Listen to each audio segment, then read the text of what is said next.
দেখো অংশীদারি কারবারের এই অঙ্কটা আমরা তাড়াতাড়ি কিভাবে সলভ করব। দেখো কি বলেছে, পি কিউ আর একটা ব্যবসায়ী বিনিয়োগ করছে কিছু পরিমাণ টাকা।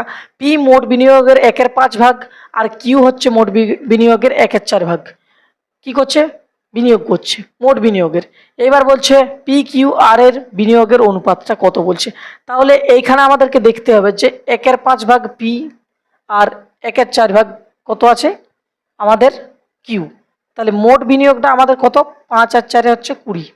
ওকে, তাহলে 20-র মধ্যে বলছে 1/4 আমাদের 1/5 কত আছে পি।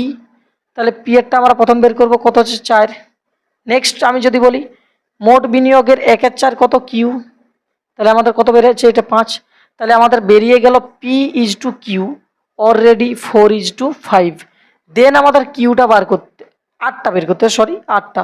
তাহলে 8টা কত, 4 5 9 অলরেডি চলে গেল, টোটালটা 20। তাহলে 4 5 9 আর কত পড়ে থাকে 11।